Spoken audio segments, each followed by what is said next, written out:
जारी की, और उसके साथ ही उन्होंने जो एक बहुत बड़ा काम जो किया वो वैक्सीनेशन बनाने का। वैसे जो कांग्रेस के लोग आलोचना करते हैं उनसे इतना ही पूछो कि तुमने 50 साल तक दिल्ली में राज किया, तुमने 50 साल में इस मेडिकल डिपार्टमेंट को कितना ताकतवर बनाया और क्या इसकी दुर्गति हुई है, और एक भी वैक्सीनेशन अगर आपने 50 साल राज करने के बाद भी आए हुए महामारी में कोई तैयार किया तो उसका नाम बताओ। पहली बार हिंदुस्तान ने दुनिया के देशों के मुकाबला में 2 वैक्सीन बना करके इस छोटे से कार्यकाल में उन्होंने अपनी जनता को भी सुरक्षित किया और जहां आवश्यकता पड़ी वहां बाहर को भी देकर के उन्होंने मानवता की सेवा करने का प्रयास किया। हमारा मुख्यमंत्री बहुत चालाक है, शब्द मैं प्रयोग कर रहा हूं तो शायद बुरा लग सकता है, मतलब रोज उठ करके कुछ न कुछ बम्बार्डमेंट करना, और उसके बम्बार्डमेंट में पहले तो चलता था कि वैक्सीनेशन जो है ना हमको पर्याप्त संख्या में नहीं मिलता है। मैं उनसे ये जानना चाहता हूं कि आपने और बाकी राज्यों ने जब केंद्र के चिकित्सा मंत्री के साथ जब चर्चा हुई उस समय ये विषय उठा था कि नहीं उठा था कि हमें भी कुछ स्वतंत्रता मिले, हमें भी कुछ काम करने की आजादी मिले। फेडरल स्ट्रक्चर है, उस दृष्टि से राज्यों को भी कुछ अधिकार होना चाहिए, और उस अधिकार के तहत उस मीटिंग में ये तय हुआ कि 18 से 44 की एज ग्रुप में आप लोग अपने लेवल पर करेंगे और 45 से ऊपर का केंद्र करेगा। केंद्र ने अपना वैक्सीनेशन 16 जनवरी से शुरू कर दिया और संपूर्ण देश में सभी राज्यों को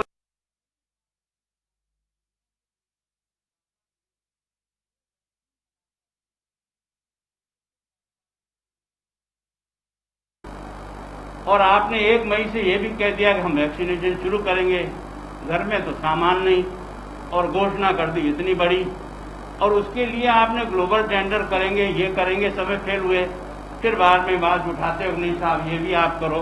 तो देश के प्रधानमंत्री ने उस समस्या को ध्यान में रख करके 7 तारीख के दिन संपूर्ण हिंदुस्तान में 18 से ऊपर के सभी लोगों को निःशुल्क वैक्सीन करने के लिए स्वीकृति दी, और वो वैक्सीनेशन 21 तारीख से उन्होंने डोज भी दे दी।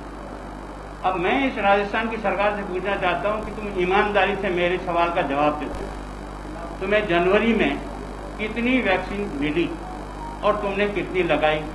फरवरी में तुमको कितनी मिली और कितनी लगाई?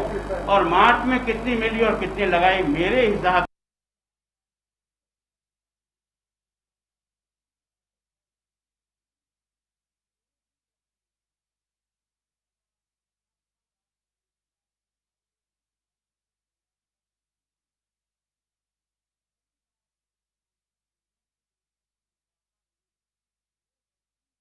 उसमें थोड़ा बहुत राजस्थान को बचाया जा सकता था। गलती आपने की दूसरों, और फिर उसके बाद जब वैक्सीन के बारे में हाँ तो हमारे को ऑक्सीजन नहीं, हमारे को ऑक्सीजन नहीं।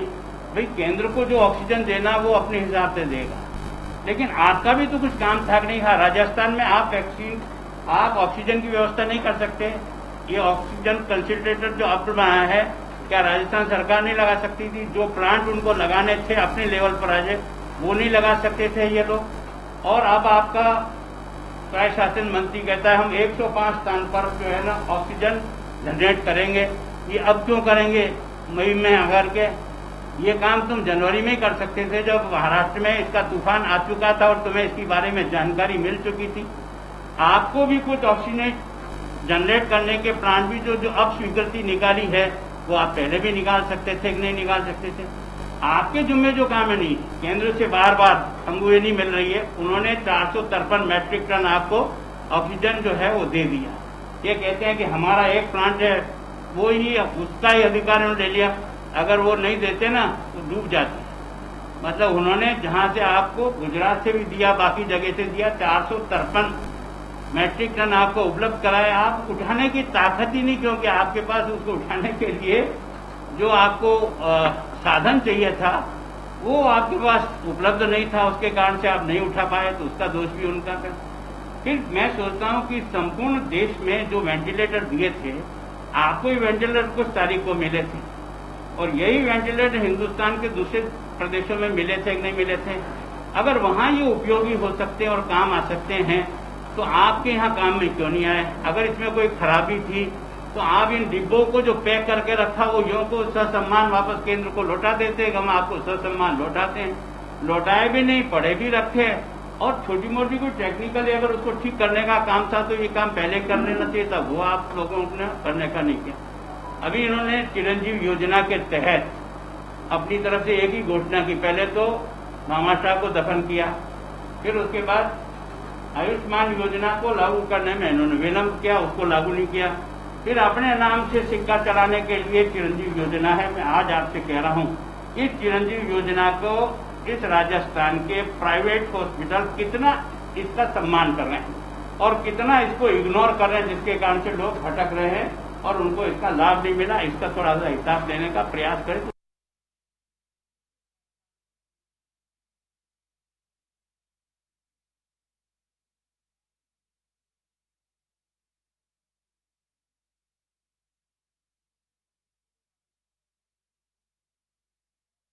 तक का मुफ्त राशन 5 किलो आपको दिया।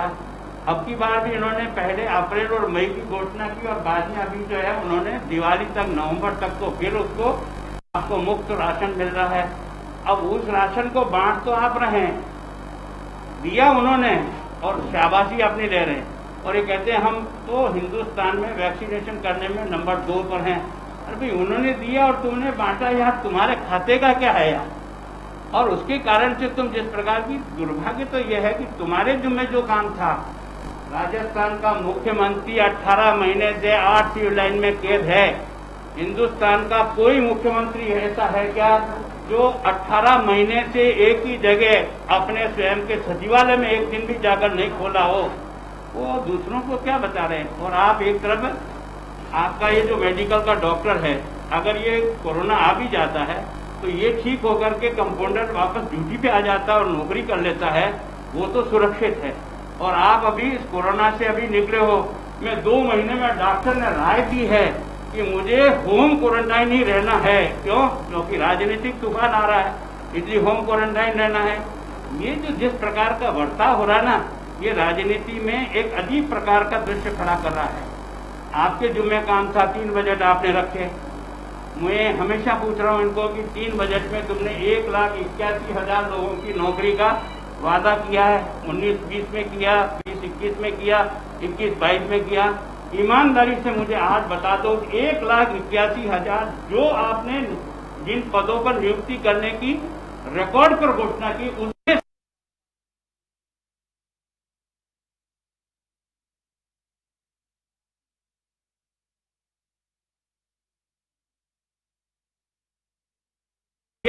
एक कमेटी बना के छोड़ दिया और उसके बाद आज उनका कोई पता ही नहीं कि संविदा वालों का होगा तो क्या होगा, उस भर्ती का होगा तो क्या होगा। और मेरा दावा है अभी भी, आज मैं आपके माध्यम से कह रहा हूं, मेरे सवाल का जवाब दे देना। 3 बजट आपने पेश कर दिए। राजस्थान में कोई ऐसा काम जो आपने 5 करोड़ से अधिक का घोषित किया हो बजट में, वो चालू होकर के, अंत होकर के जनता को सुपुर्द किया हो तो उस काम को गिना दे।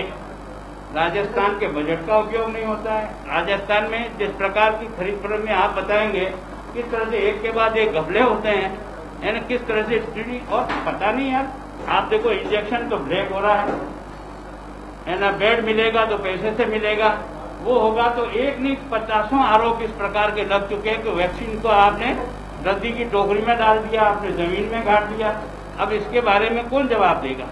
जब आपने देखा कि उत्तर प्रदेश ने इस प्रकार का सख्त कानून बनाया जिसके कारण से इस प्रकार का अपराध करने वाले आदमी पर उस सख्ती से कानून से पेश किया जाए। राजस्थान में आपने क्या किया उसमें से, है ना? राजस्थान में इस प्रकार के लोग, जो आपका डॉक्टर उसमें शरीक हो, आपका स्टाफ उसमें शरीक हो, और उसके बाद भी एक भी आदमी के खिलाफ अभी तक मुकदमा बन करके जेल या नहीं जाए, तो फिर आपका मतलब क्या? इस कानून का केवल प्रचारित कर देने मात्र से काम नहीं चलता है। तो मेरा ये कहना कि सरकार की पूर्णतः असफलता ये 2.5 साल राजस्थान, और ये आपस में लड़ करके जिस प्रकार की स्थिति ला रहे हैं अभी, आपने देखा होगा कि बीएसपी के 6 लोग और इसी तरह से 13 निर्दलीय, इनसे आप इतना ही पूछ लो यार, तुम कांग्रेस को समर्थन कर रहे हो, अशोक गहलोत को समर्थन कर रहे हो, बात स्पष्ट करो। और ये भाषण कौन करा रहा है? अशोक गहलोत जी भाषण करा रहे हैं उनको, ताकि एक प्रकार से चलता रहे और उन लोगों को जैसे पहले भी तो उन्हें बाहर निकालने के लिए प्रयत्न किया था कि उनको पार्टी से अलग निकाल दें, न रहे बात न बजे एक में अंजलि। इस कारण से क्या वही स्टैंड अभी भी चल रहा है, या केंद्र वाले चाहते हैं कि नहीं, उनकी मौजूदगी पार्टी की ताकत देती है, वोटों की गणित में मददगार है, उसने जो प्रयत्न करके सरकार बनाने में जो अहम भूमिका निभाई उसका सम्मान होना चाहिए। और आप इस चिंता में बैठे हो कि उस मक्खी को कैसे निकाल के बाहर फेंका जाए, ये जो झगड़ा है, इस झगड़े के कारण से जनता सफर कर रही है, सरकारें और पार्टियां सफर नहीं कर रही है, पर वास्तव में राजस्थान की 7 करोड़ जनता तुम्हारी इस 2.5 साल के आपसी लड़ाई के कारण से वो सबसे ज्यादा भुगत रहा है। तो आप कुछ बातें कहेंगे, मेरे हिसाब से इतना जो आवश्यकता है ना। सर एक सवाल था। हाँ सर आप गृह मंत्री रहे हैं और धर्मांतर